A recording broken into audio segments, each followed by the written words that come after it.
Alors pour votre repas, je vous donne le choix. Sandwich, hamburger, nuggets, part de quiche, de pizza. Bonjour à tous. Pas très équilibré tout ça, mais succès garanti. Les fast-foods sont devenus le meilleur moyen de manger pas cher. 6,50 € le ticket moyen dans la restauration rapide contre 17,50 € dans les établissements traditionnels. Et puis, il y a le temps consacré à la pause déjeuner. Une demi-heure en moyenne contre 1h30 il y a 20 ans. Du coup, c'est un secteur qui ne connaît pas la crise et qui voit fleurir toutes sortes d'enseignes. Ici, par exemple, le prix est un petit peu plus élevé, mais on travaille uniquement avec des fournisseurs certifiés bio pour des hamburgers plus sains et plus respectueux de l'environnement. Alors peut-on, dans les fast-foods, se nourrir correctement? Qu'y a-t-il exactement dans nos assiettes? Restauration rapide, mangez vite, mangez mieux. C'est une enquête signée Sarah Oultaf et Dorothée Frénoux. Paris, dans le quartier de la Madeleine. Delphine, 40 ans, a un travail prenant. Alors elle ne s'accorde que 30 minutes pour manger, comme la majorité des Français qui prenaient pourtant 1h30 pour déjeuner il y a 20 ans. Bonjour. Pas question de s'installer dans une brasserie traditionnelle. Pour manger vite, l'endroit idéal, c'est la restauration rapide. Sur place. Aujourd'hui au menu, pour 9,10 €, marmite de cabillaud rôti avec écrasé de pommes de terre et petits légumes. C'est important, avoir la possibilité aujourd'hui de manger sainement et rapidement. C'est une chance. C'était pas forcément le cas il y a quelques années. Enfin, je vois pas pourquoi je m'en priverais en tout cas. 12h30, à quelques centaines de mètres de là. Ça te dirait pas qu'on essaie de se trouver un truc à manger? Edith et Ismaïn, deux étudiants, prennent leur pause déjeuner. Et comme souvent, ils ont envie d'un hamburger. Bah niveau prix, franchement. Ouais, non, niveau prix. McDo quick. On se fait la valeur sûre. Mais avec un budget d'à peine 10 € chacun, direction le fast-food. Aujourd'hui, offre spéciale étudiant, pour un burger acheté, le deuxième est à 1 €. Comme deuxième burger à 1 €, vous voulez quoi? Alors, un long quiche. Coca et frites. Vous avez pris 2 burgers. Oui. C'est l'avantage justement des fast-foods, c'est qu'on peut se faire plaisir pour vraiment pas cher. Servi en à peine 3 minutes, 2 hamburgers, 7 croquettes de poulet, 2 grandes frites et 3 boissons. Excellente journée, au revoir. Le tout pour moins de 20 € à deux. Au pays de la gastronomie, la restauration rapide, c'est le chouchou des Français. Quand elles mangent à l'extérieur, 7 personnes sur 10 ne se mettent plus à table dans des brasseries, mais préfèrent les fast-foods, sandwicheries, kebabs et autres bars à pâtes. De la part de pizza à 2 € au plat chaud à 10 €, il y en a pour toutes les bourses. En moyenne, les Français dépensent 6,50 € dans ces enseignes qui sont 3 fois plus nombreuses qu'il y a 10 ans. Le marché de la restauration rapide a explosé alors que celui de la brasserie traditionnelle stagne. C'est quand même le seul marché de restauration aujourd'hui qui fait 8% de croissance. D'accord, c'est 24 000 emplois. Un secteur en plein boom qui assure aussi des marges confortables, 2 fois plus élevées que dans la restauration classique. Le concept est simple, ici pas de serveur, ça se passe au comptoir, et pas d'assiette en porcelaine, tout est jetable. Tous ces plats sont-ils bons pour la santé ? Savons-nous vraiment ce qu'il y a dans nos sandwichs ? Ça, si c'est de la vraie viande, moi je suis le pape. Enquête sur les dessous d'une restauration rapide en pleine expansion.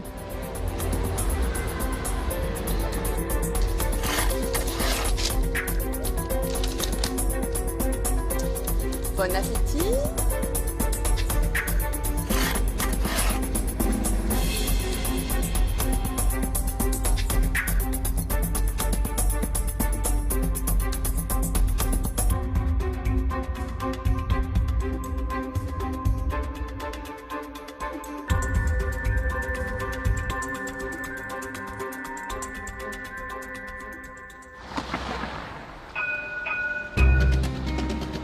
Du matin à Bordeaux.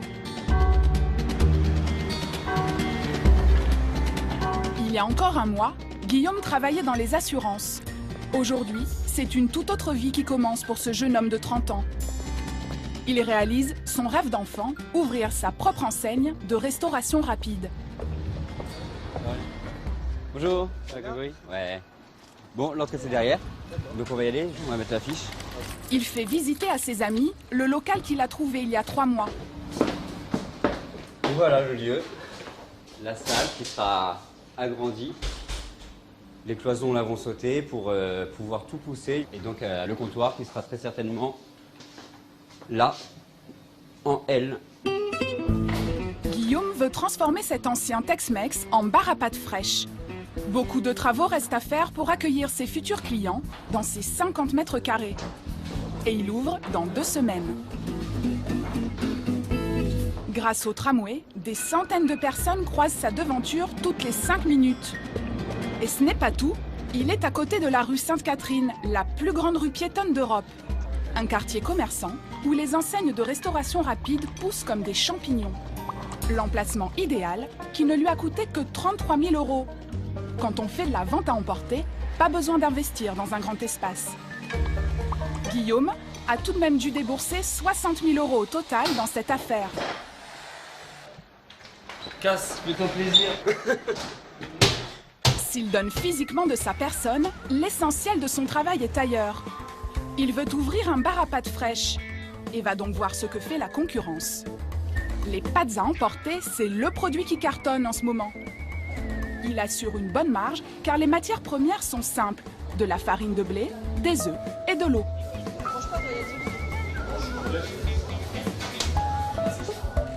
Guillaume, lui, compte proposer des pâtes fraîches et non des pâtes sèches comme le font certaines autres enseignes. C'est quoi des pâtes sèches? Les pâtes sèches, ce sont les pâtes qu'on achète en paquet et qu'on fait bouillir en casserole. Je sais pas si Pour que le business reste rentable, pas question pour lui d'acheter ses pâtes fraîches toutes faites dans le commerce. Ce sera moins cher s'il les fabrique lui-même à l'aide d'une machine à pâtes. Encore faut-il qu'il en trouve une à un prix abordable et le temps presse. Il ouvre dans quelques jours. Cet homme de 64 ans n'a pas attendu le boom des fast-foods pour faire fortune. C'est même le pionnier de la restauration rapide à la française. La croissanterie, c'est lui. Jean-Luc Brett est aujourd'hui à la tête d'un empire de 180 points de vente. Bonjour, je suis Monsieur Brett, le président de la société. Je suis ravi de faire votre connaissance. Moi de même. Bon, ça se passe bien, vous êtes content. Est-ce que madame, vous êtes content des produits que vous achetez ici? Bon, eh ben, tant mieux, merci beaucoup. Voilà. Tout commence en 1977. À l'époque, les centres commerciaux se développent un peu partout en France. Jean-Luc Brett sent qu'il faut créer des lieux de restauration au sein même de ces centres, pour toucher une autre clientèle que celle des bistrots enfumés. Il y avait déjà de la restauration américaine, McDonald's existait déjà aux États-Unis, il y avait Monsieur Borel qui avait fait des Wimpy à l'époque. On était autour du hamburger, mais autour de produits français. Il n'y avait pas de restauration rapide à la française, c'est nous qui l'avons créé. Son idée de départ est bête comme chou, des croissants fourrés et salés. De la saucisse dans un croissant. Fourré à la saucisse. De la saucisse. Fourré au jambon. Le but, capter la clientèle du midi. Aujourd'hui, Jean-Luc Brett continue à inventer de nouveaux produits. Ça se passe au siège, en région parisienne. Bonjour à toutes et à tous. 2 fois par mois, il reçoit ses proches collaborateurs afin de tester les futures offres. Le deuxième du mois pour un certain nombre de produits. Une dizaine de propositions vont être passées au crible. Nous avons premièrement notre pain actuel. Le pain viennois. D'accord. Ensuite, un autre fournisseur de pain. Voilà. Avec un aspect un petit peu différent, mais un peu plus blanc, moins brioché. D'accord. Il est plus Bon, large. allez, on y va, on goûte. Ah, c'est pas bon. Hop. C'est pas bon, pas bon, pas bon. 5 graines et flocons d'avoine, je pense. C'est pas bon, ça n'a pas de goût, c'est fade. Aucun intérêt, Thierry. Aucun intérêt. Alors, allons-y, parlons foie gras. Place au test du sandwich haut de gamme qui complétera leur carte de Noël. Foie gras, poire, mâche et chips de légumes. S'adapter aux saisons, pour Jean-Luc Brett, c'est une question de survie. Et ce n'est pas sa seule recette. La première fonction, il ne faut pas l'oublier, c'est se nourrir. C'est une fonction essentielle. La deuxième, c'est le goût. Et la troisième chose, il faut que ce soit le prix. Et sur le prix, il faut qu'on soit dans l'univers, notamment pour le déjeuner, du ticket restaurant. Voilà.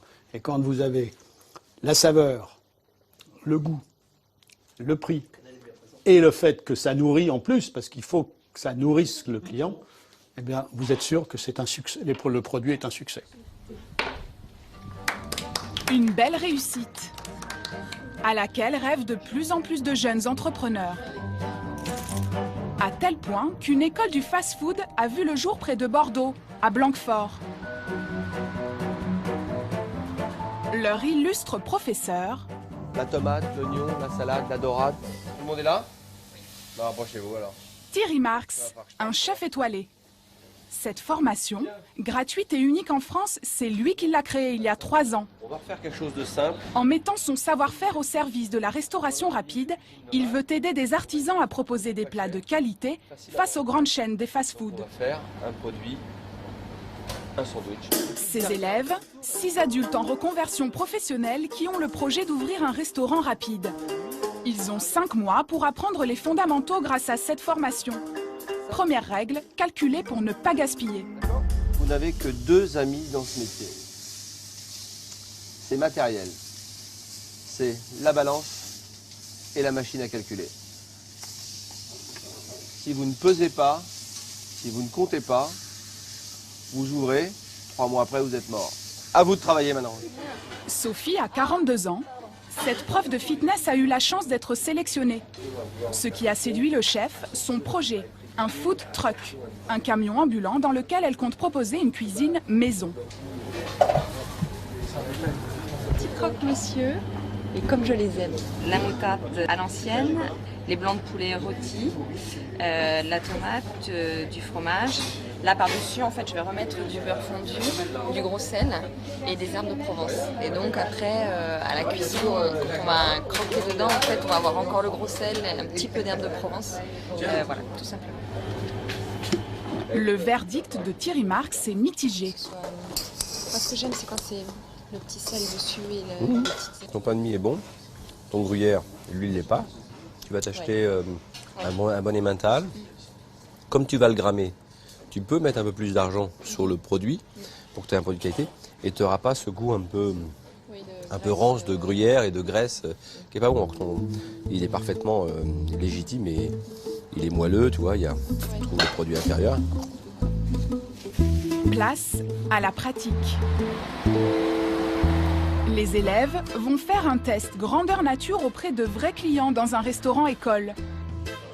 Les apprentis vont devoir travailler vite, car un client en restauration rapide, ça n'attend pas. Pour bien gérer son temps, il faut être sûr de ne pas s'éparpiller. Certains vont même jusqu'à répéter les gestes avant l'arrivée des clients. Comme ça.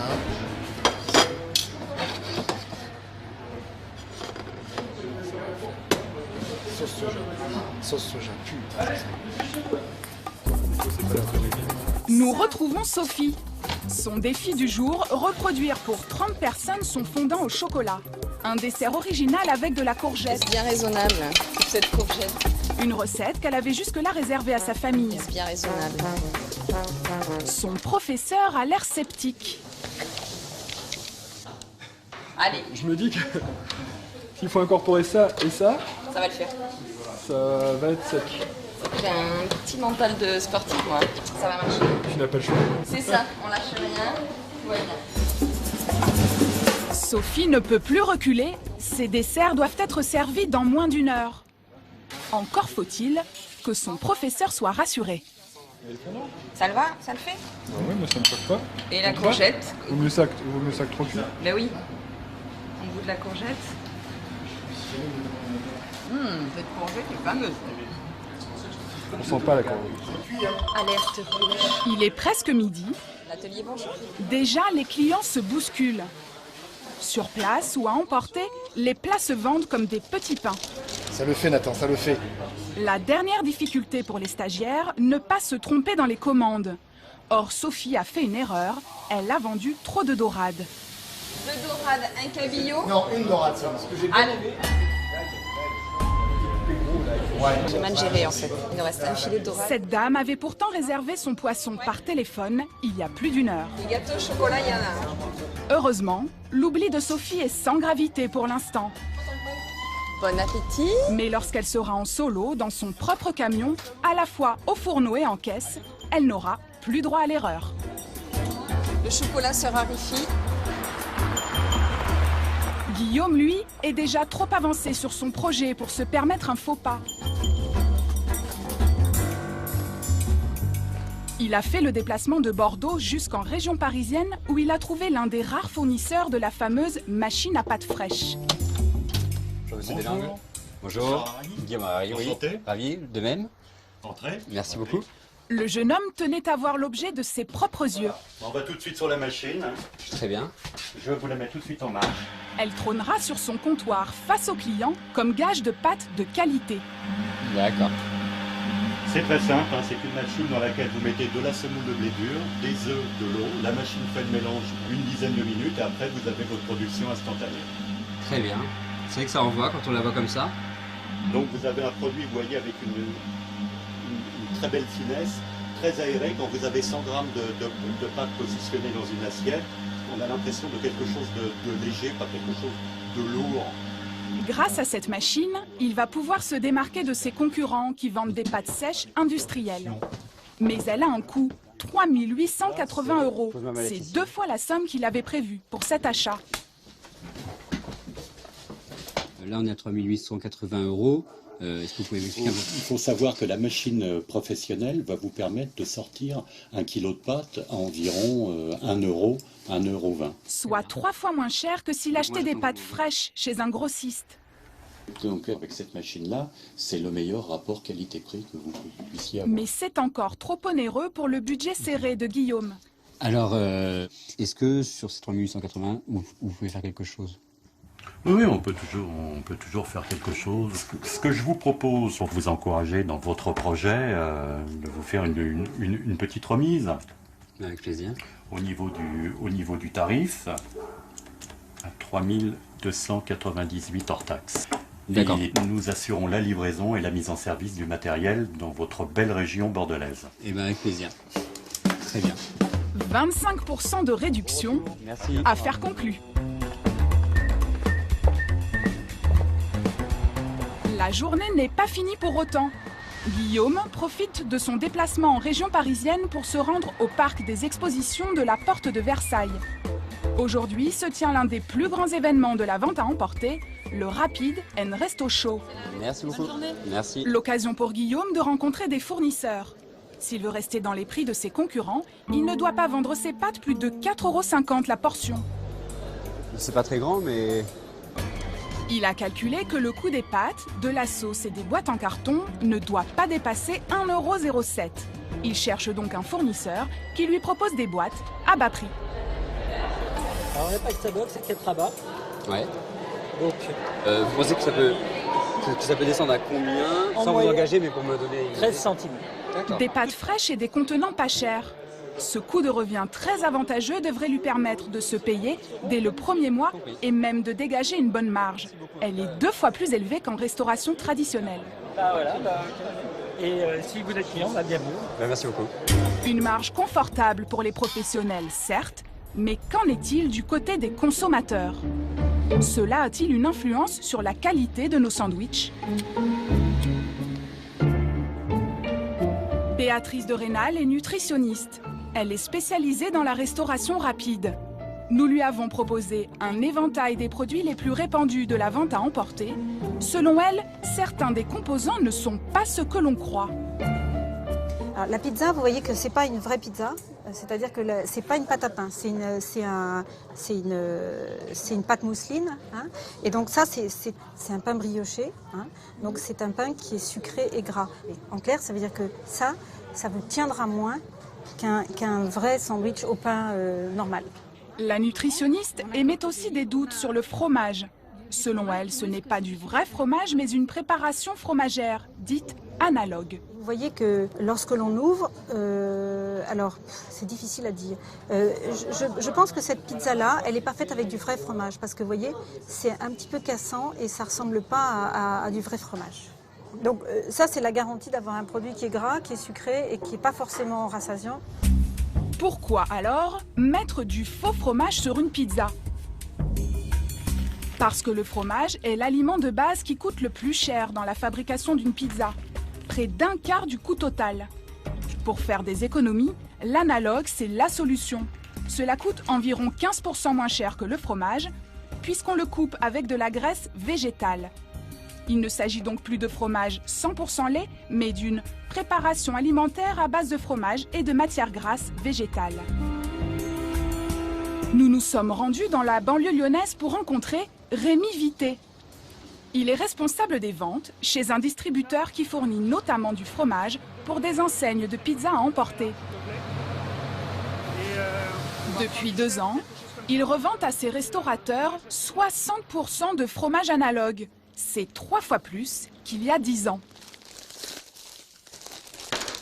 Il nous montre un échantillon de mozzarella. Alors ici, mozzarella 100%. Donc du vrai fromage. Puis, un échantillon de ce fromage analogue à base de graisse végétale. Et ici, analogue. Visuellement, vous n'avez aucune différence. Vous en avez un sur la pizza, il va beaucoup mieux fondre. Par contre, il a nettement moins de goût. C'est l'analogue. Donc en fait, il est plus pratique à cuisiner, le fromage analogue, aujourd'hui? Alors, il brûle plus facilement, puisque la matière grasse va brûler plus facilement. Mais il suffit simplement de baisser la température du four. Et à ce moment-là, vous avez un fromage qui va s'étaler beaucoup plus uniformément et beaucoup plus facilement sur la pizza. Donc finalement, vous avez besoin de mettre moins d'analogue sur une pizza que ce que vous mettez de mozzarella. C'est beaucoup plus rentable aujourd'hui, le fromage analogue. Exactement. Parce qu'il est moins cher, on en met moins sur la pizza et il donne le même aspect visuel. Voilà. Aucune différence en apparence. Certains vendeurs en profitent. Ils le mettent sur leur pizza en le faisant passer pour du vrai fromage. On dit clairement à nos clients et on leur marque sur les catalogues, on leur dit attention, ce n'est pas du fromage, c'est une préparation végétale. Aujourd'hui, il est interdit de marquer sur une carte de restaurant que vous avez pas le droit d'appeler ça fromage en fait, quand c'est une préparation végétale. Voilà. Et donc, vos clients vous suivent là-dessus? Malheureusement, pas tous. Voilà. C'est un constat. Aujourd'hui, vous avez effectivement des clients qui vont jouer le jeu et qui vont effectivement respecter ça, et d'autres qui vont être un peu, disons, un peu moins rigoureux et qui vont se dire, après tout, il y a de la mozzarella dans le produit, donc je vais afficher qu'il y a du fromage dans ma pizza. Selon Rémi Vité, un quart des vendeurs de pizza qui se fournissent chez lui font passer leur fromage analogue pour du vrai fromage. Si la répression des fraudes les contrôle, ils encourent jusqu'à 37 500 € d'amende.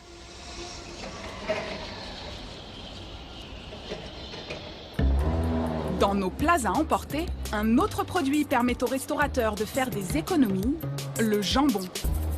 En France, plus d'1 milliard de sandwichs au jambon sont vendus chaque année. C'est le produit phare de la restauration rapide.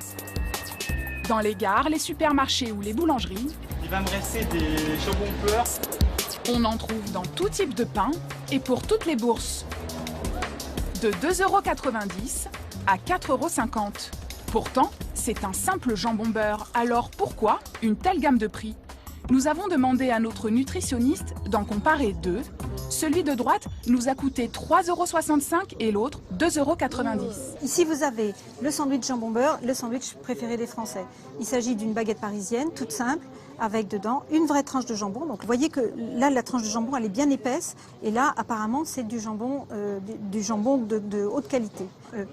En plus, ça sent vraiment bon le jambon, donc voilà, il n'y a pas de problème. Alors ça, c'est une base de repas qui est très bien. Dedans, vous avez des glucides complexes, des protéines, des lipides. Voilà. Le deuxième jambon beurre, en revanche, c'est à peine s'il est garni. Alors ça, c'est très fin. C'est du parchemin du jambon. C'est un sandwich homéopathique, en fait. C'est-à-dire que vous avez une moindre densité nutritionnelle. Vous avez moins de protéines. Et en plus, elle est coupée très fin. Donc là, là-dessus, le modèle économique est vraiment faible. Hein. C'est-à-dire que vous avez très peu de jambon et beaucoup de pain. Et puis gustativement, il n'y a pas photo. Hein. C'est-à-dire que ça, c'est bien meilleur que ça. Des différences de prix, d'épaisseur, d'aspect et de goût. Que cache ce produit qui plaît tant aux Français? En caméra cachée, nous nous sommes rendus dans une vingtaine d'établissements de vente à emporter à Paris pour acheter un sandwich au jambon. Ça, c'est quoi? En demandant à voir les emballages, voici ce que nous avons découvert. un restaurateur sur 5 interrogés avoue remplacer le jambon par un autre produit. Ça que vous mettez dans le sandwich? Des tranches d'épaule. Est-ce qu'il est bon celui-là? Ça remplaçait le jambon. Mais c'est là, ça, avec les vanilles, ça passe. Ah oui. Avec le sandwich normal? Avec le sandwich normal, ça passe aussi. À chaque fois, le vendeur se justifie en invoquant des coûts de matière trop élevés. Car le jambon peut être jusqu'à 2 fois plus cher que l'épaule. Ça que vous... Je vends le sandwich combien? 3,80. D'accord? Maintenant, le jambon, le fromage, les tomates, et les salades et les pas. Ça coûte à peu près combien? 12,50 €, 12,80 €. Il y en a un euro différent. Ah ouais. Donc on peut pas mettre...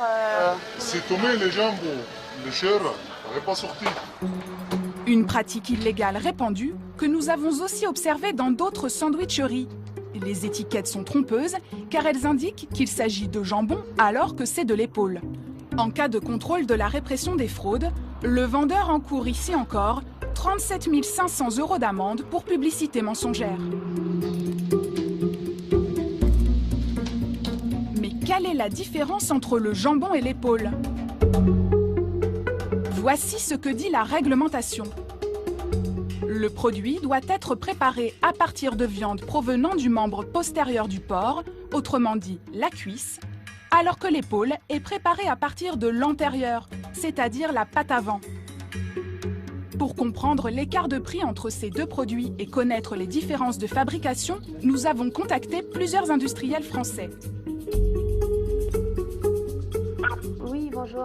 Mais aucun d'entre eux n'a accepté la présence de notre caméra dans leur atelier de fabrication. Non, ça, je ne pourrais pas vous le montrer. Ça. Très clairement, je ne pourrais pas vous le montrer. Je pourrais vous montrer des produits finis, des jambons entiers, c'est tout. Notre interlocuteur est plutôt embarrassé. La fabrication industrielle de l'épaule serait-elle peu ragoûtante, très loin de l'image du charcutier artisanal? Tout type de jambon? Le consommateur a toujours cette image-là. D'accord. On pense toujours à son petit boucher de village qui travaille d'une certaine façon. Et aujourd'hui, les choses ont évolué. Et voilà. Impossible d'être reçu dans une usine en France. C'est finalement en Suisse que nous avons pu obtenir une autorisation afin de filmer la fabrication de ces produits. Le directeur de cette entreprise a accepté de nous ouvrir les portes de son usine. Ici, on conçoit à la fois du jambon et de l'épaule. On commence par la qualité supérieure, le jambon, le vrai. Le premier qui est ici est un jambon supérieur où nous voyons très bien la structure musculaire à l'intérieur. C'est des morceaux nobles, ils sont maigres, ils sont fermes, riches en protéines. On passe maintenant à un échelon en dessous, inférieur, avec l'épaule. L'épaule, on voit bien ici une différence sensible avec la cuisse. C'est un petit peu plus nerveux. Il y a aussi plus de différence de couleur. C'est typique du produit qui est fait avec l'épaule. La structure est un petit peu plus humide, on le voit. Il est un peu plus mouillé, entre parenthèses, qu'un jambon supérieur. Si l'épaule est plus humide, c'est parce qu'à la fabrication, de l'eau salée est ajoutée en quantité beaucoup plus importante que pour le jambon supérieur. Dans cette machine, on va saler la viande par injection intramusculaire. Avec des aiguilles, je vais aller dans le muscle et je vais injecter de l'eau salée. Une eau salée qui va augmenter artificiellement le poids de la viande. Entre là et là, on a un apport d'eau salée qui peut varier de 5 à 30%, jusqu'à 40%. Tout dépend de quel produit on parle. Est-ce qu'on est dans la catégorie jambon supérieur, où là il y a très peu, 5% à peu près, ou une épaule, où on peut effectivement rajouter 30%. Ça veut dire, je rentre avec 1 kg et je ressors avec 1,3 kg. Pour la fabrication de l'épaule, rajouter de l'eau en quantité est autorisé, tout comme le phosphate, un additif qui sert à retenir cette eau. Voilà.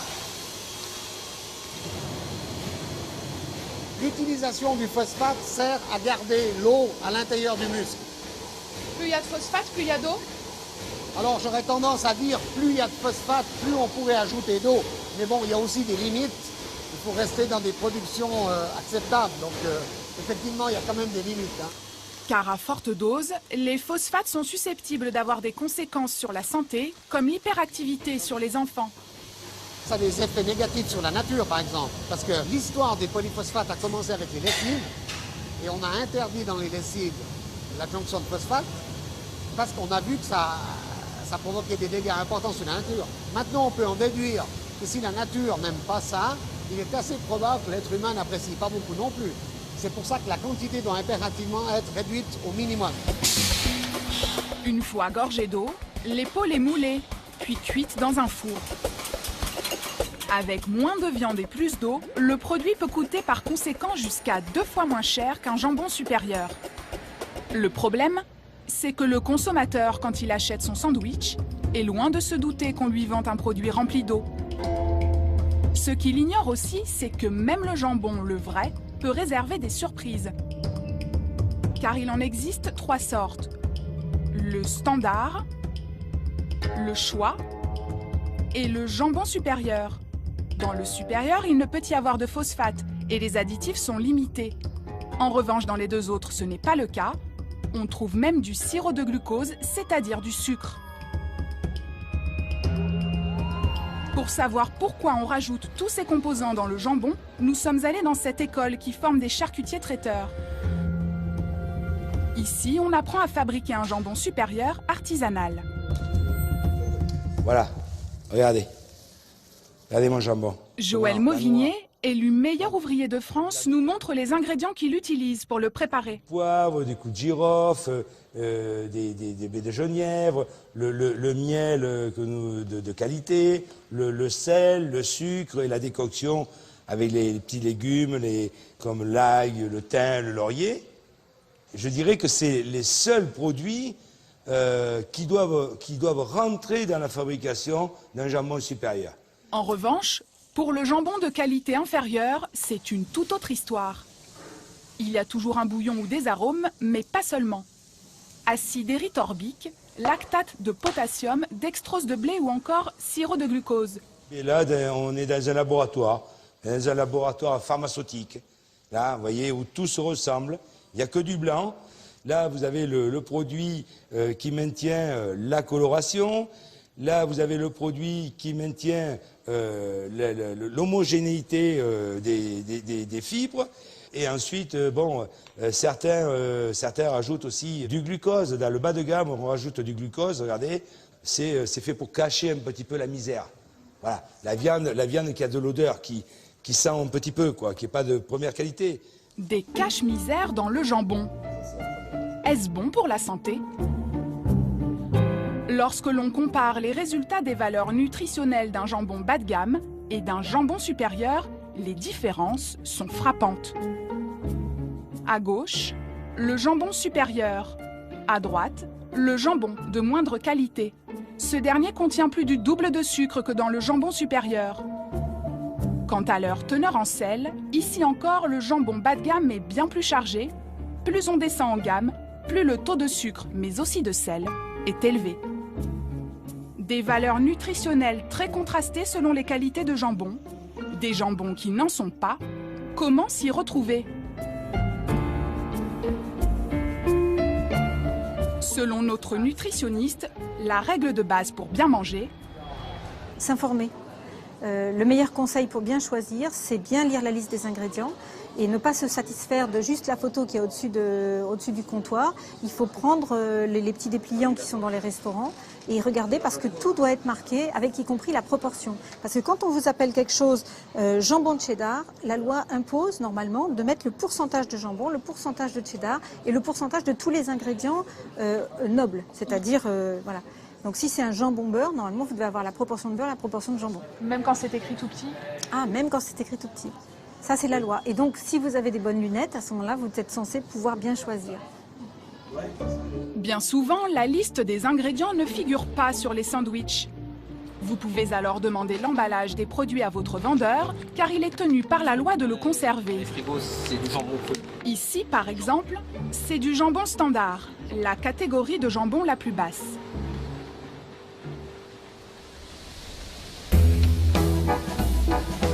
La France est encore le seul pays au monde où l'on vend plus de jambon beurre que de hamburgers, mais ce dernier le talonne de près. La preuve, nous sommes les deuxièmes plus gros consommateurs de burgers en Europe, derrière la Grande-Bretagne.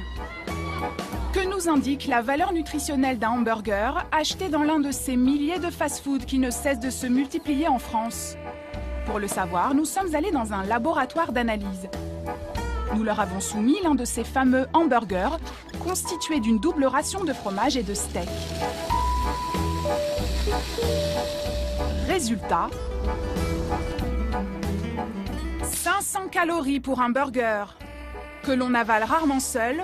Au menu, en plus de ce burger, on ajoute souvent une frite, 340 calories, un soda, 170 et un dessert, 350. Au total, 1360 calories, soit les 2/3 des apports caloriques conseillés pour un adulte par jour. Pour Béatrice de Rênal, la nutritionniste, ce ne sont pas seulement les calories de ces menus qui sont mauvaises pour la santé, mais l'association lipides-glucides. En fait, tout est sucré et tout est gras. De toute façon, si vous mangez souvent dans ce type d'enseigne, le risque, c'est le surpoids, l'obésité, le syndrome métabolique, les maladies cardiovasculaires, etc. Il n'y a pas que dans les fast-foods que l'on trouve des aliments trop gras. Béatrice de Rênal remarque qu'il peut y en avoir dans toutes les offres de vente à emporter. C'est une quiche qui est marquée saumon oseille. Et c'est vrai que toutes les quiches aux légumes sont assez souvent choisies par les dames parce qu'il y a des légumes dedans, donc elles se disent bon, ça fait un déjeuner pas mal, c'est sans doute mieux qu'un sandwich, alors qu'en fait c'est 2 fois plus calorique qu'un sandwich parce qu'il y a beaucoup de gras dedans. Il y a du gras dans la pâte et puis dans l'appareil avec des œufs et du fromage, c'est très gras. De temps en temps, il n'y a pas de problème, mais voilà, c'est beaucoup plus gras que ça n'en a l'air. Ensuite, il ne suffit pas de limiter lipides et glucides pour manger sainement. Il est important aussi de consommer des protéines. Du coup, les salades ne constituent pas un repas assez équilibré. Là, les salades sont extrêmement légères, trop inconsistantes. Il y a des carottes râpées, choux blancs, oignons rouges, poulet, sauce thaï, d'accord. Celle-là, elle est quasi végétarienne. Il marque qu'il y a du poulet dedans, mais je n'en vois pas un seul morceau. Donc ça veut dire qu'il ne doit pas y en avoir énormément. Donc une salade comme ça, si vous voulez, par rapport à vos besoins pour un déjeuner, c'est assez faible. Donc il faudrait idéalement avoir un produit de fruits ou de légumes, une source de protéines, que ce soit du poulet, du jambon, n'importe, et puis des glucides complexes, que ce soit des pâtes, du pain ou du riz ou des pommes de terre. Le déjeuner idéal à midi, ce serait quoi alors? Un sandwich. Un sandwich poulet crudité, ou poulet crudité avec un peu de fromage dedans, c'est parfait. Et vous finissez avec une pomme par exemple, ou alors avec un dessert, de la compote ou du coulis de fruits, enfin voilà, c'est ça l'idéal. Le sandwich poulet crudité, plus équilibré qu'un hamburger, une enseigne de restauration rapide l'a bien saisi, Subway. Cette chaîne américaine, qui a détrôné McDonald's dans nombre de points de vente dans le monde, en a déjà ouvert 383 en France en 10 ans. Le concept se veut transparent, des sandwichs préparés devant le client, pas chers et sains. Bacon, pepperoni, fromage. Le tout à coup de stratégie de communication sur l'équilibre nutritionnel. Jared Fogle est un Américain de 35 ans. Dans cet extrait du documentaire Super Size Me, il évoque son passé d'obèse. Sans m'en rendre compte, j'ai atteint le poids de 192 kilos. Depuis 2000, il est engagé par Subway pour faire l'apologie de l'enseigne. À l'âge de 18 ans, il avait réussi à perdre 111 kilos en une année, ne se nourrissant que de 2 sandwichs Subway par jour.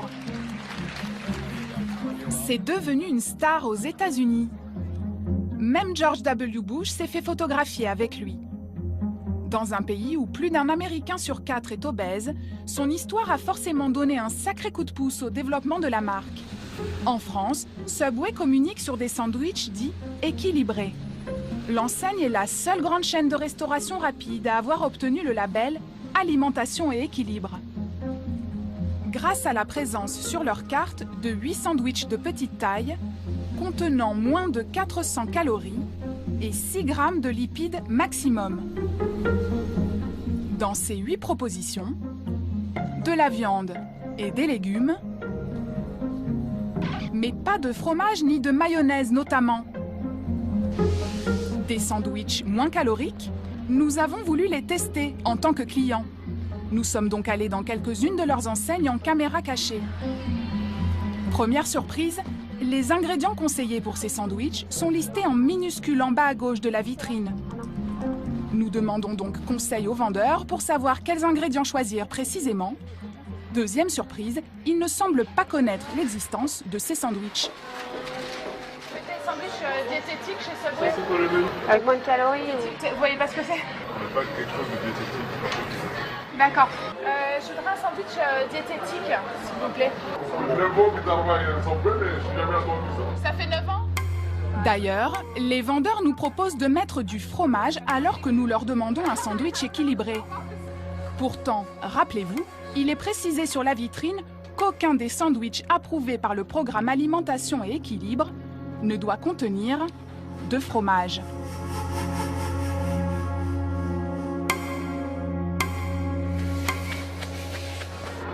Fromage à gauche, on fait un petit peu. À chaque fois, il y a du fromage?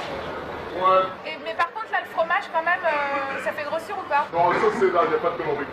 Vous avez 5 minutes à l'heure, je le blanc et le fromage. Ouais. D'accord. Et je mets du fromage dedans. Le fromage, c'est un produit laitier. C'est bien d'en manger, ouais. D'accord. Ça ne fait rien de mauvais, sauf si vous êtes allergique au fromage.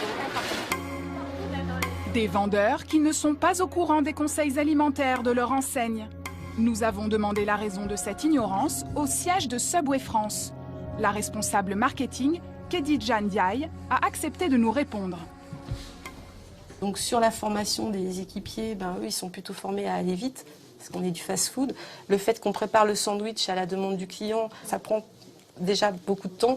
Si en plus il faut qu'on leur demande de donner des infos nutrition, à un moment donné ça devient très compliqué. En tout cas oui, ça va être un axe de formation à développer. Difficile de concilier rapidité et nutrition, même au sein de l'une des plus grandes chaînes mondiales de la restauration rapide. Ce qui ne l'empêche pas de se développer au pays de la baguette, avec un chiffre d'affaires qui a augmenté de 12% l'an dernier. À Angers, un chef étoilé a choisi de se distinguer du marketing de ces grandes chaînes américaines. Pascal Favredan. Son créneau, un fast-food de produits du terroir, quitte à faire moins de marge. Il y a un an, il a ouvert version française. On y trouve la même offre que dans un fast-food américain, sauf qu'ici, tout est français. Les sodas sont fabriqués dans une usine angevine, le bœuf est issu de l'Anjou et les fromages blancs viennent de la ferme. On assemble des produits savoureux. Mes clients, ils mangent un fromage blanc qui a été produit à 30 km, que j'ai sélectionné. Je pense que c'est ce qu'on vient rechercher aussi à version française, c'est de se dire, tiens, le fromage blanc, il n'est pas fabriqué à Marseille ou à Strasbourg. Chaque jour, près de 200 personnes dégustent ces produits locaux en self-service ou à emporter. La qualité n'est pas la même, c'est pas industriel. C'est plus cher du coup? Un petit peu plus cher, mais ça va encore. Ouais.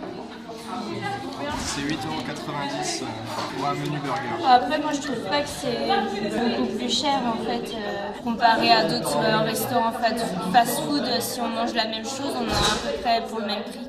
Puis on voit que le produit n'est pas le même, c'est pas travaillé de la même façon qu'au McDo. Souvent c'est frit au McDo, tout est frit. Là on voit que c'est moins gras, cuisiné différemment.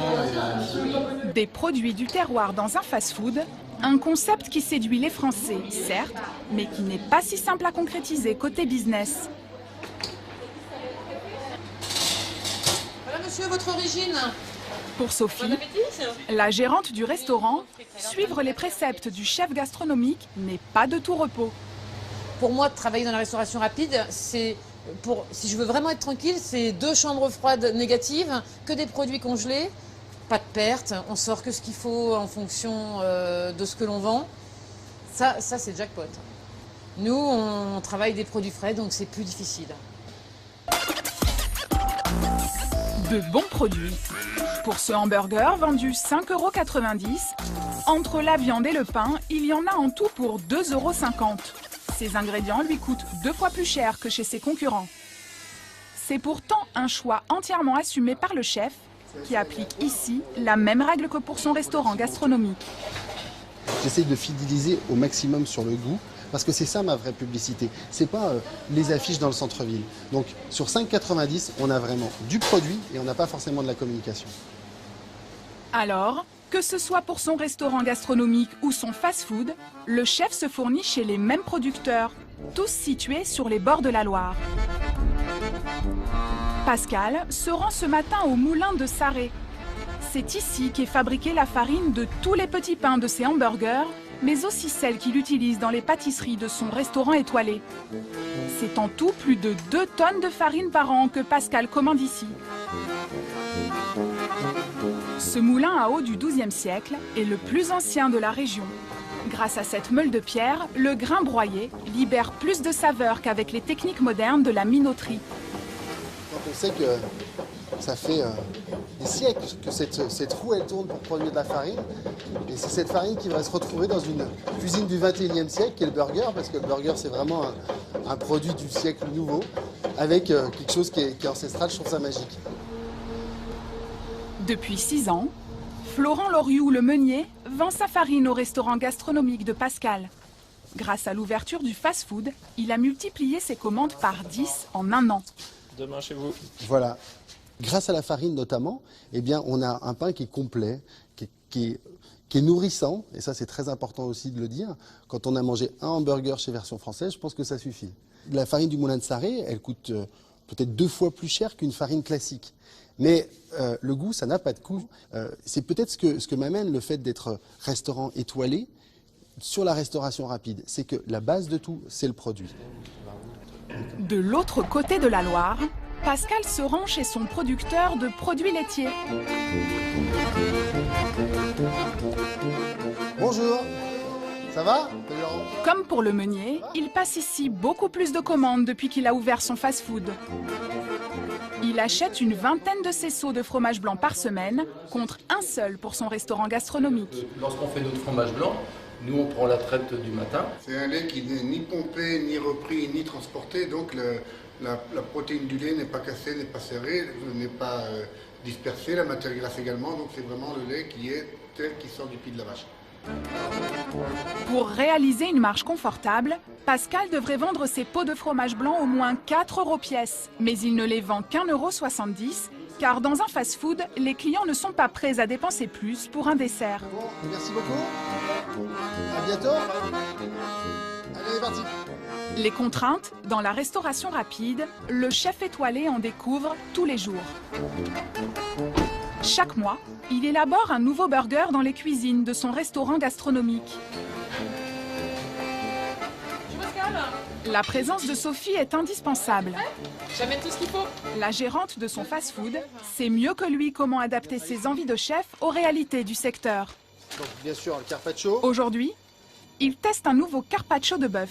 Donc on décide combien de tranches on met, comme ça on est tranquille. Ben là, j'en ai déjà mis combien? J'en ai déjà mis 6. On en met 7, ça fait 70 grammes. Là, si on prend 3, on en met 3. À mon avis, 6, ça suffit, mais... Bon, allez.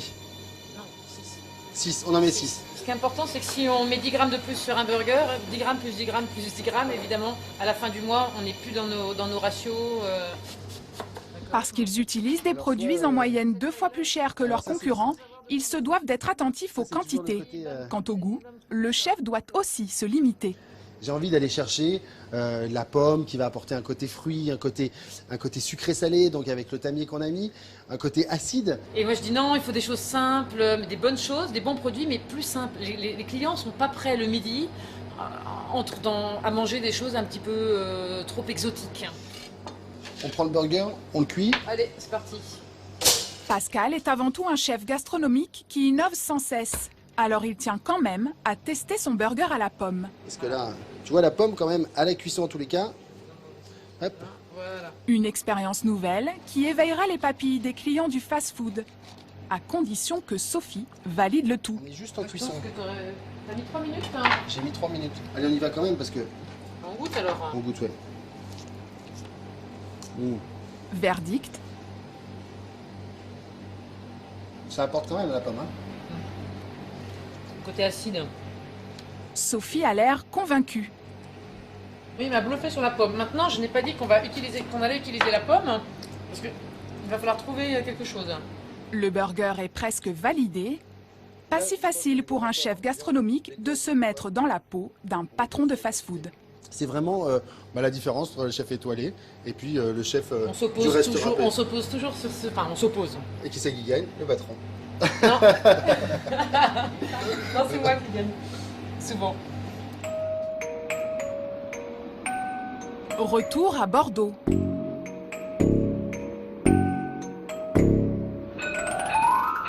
C'est le jour de l'ouverture du restaurant de pâtes à emporter de Guillaume. Il est 12h30, aucun client n'a encore franchi le pas de la porte. La saumon peut-être avant. La mère de Guillaume a fait le déplacement de Rouen pour l'aider. Je vais peut-être donner des flyers. Inquiète de voir la salle encore vide, elle part en quête de clients. À cause d'un budget communication très serré, ces prospectus représentent l'essentiel de la publicité de Guillaume. On vient d'ouvrir un restaurant de pâtes là, juste à côté là, ça t'intéresse. Les pâtes, il les fait lui-même tout de suite, il les fait bouillir pâtes fraîches, emporter ou à manger sur place. Donc si vous voulez, c'est au 63 à partir d'aujourd'hui. C'est l'ouverture aujourd'hui. Il n'y a vraiment qu'une mère pour faire ça. Franchement. Faire la publicité de son fils. C'est gentil, merci. Bonjour. Un premier client se présente enfin. Vous choisissez soit le menu duo ou le trio. Vous choisissez le menu que vous voulez. Si vous voulez une grande taille par exemple, avec une boisson, on est là à 7,90. Les menus sont au même prix que chez ses concurrents. Une boisson et un dessert, on est à 8,90. Duo avec sauce forestière. Ouais. Ok. Comme eux, c'est aussi un moyen de réaliser une marge confortable. Dans un menu à 6,90 €, où il n'y a qu'une boisson en plus des pâtes, cela revient à payer son soda 2,40 €. C'est bien plus cher que si le client l'achetait au supermarché. Vous avez pris le duo, donc voilà. Bonne journée. Pour ce premier midi, seulement 25 clients sont venus tenter l'expérience. Dans les prochaines semaines, Guillaume rognera peut-être un peu sur sa marge pour investir dans un budget communication. À bientôt alors. Au revoir. La restauration rapide est en pleine expansion, s'adapte à la mobilité des Français et nous permet de mieux manger. Néanmoins, avec des menus calés sur le prix d'un ticket restaurant, les consommateurs ont tendance à payer trop cher. Surtout leurs desserts et leurs boissons, pourtant présentés bien souvent comme des cadeaux. Pas sûr qu'une bonne blanquette de veau à 12 €, dégustée en terrasse dans une brasserie, ne vaille pas, de temps en temps, la peine qu'on s'y arrête.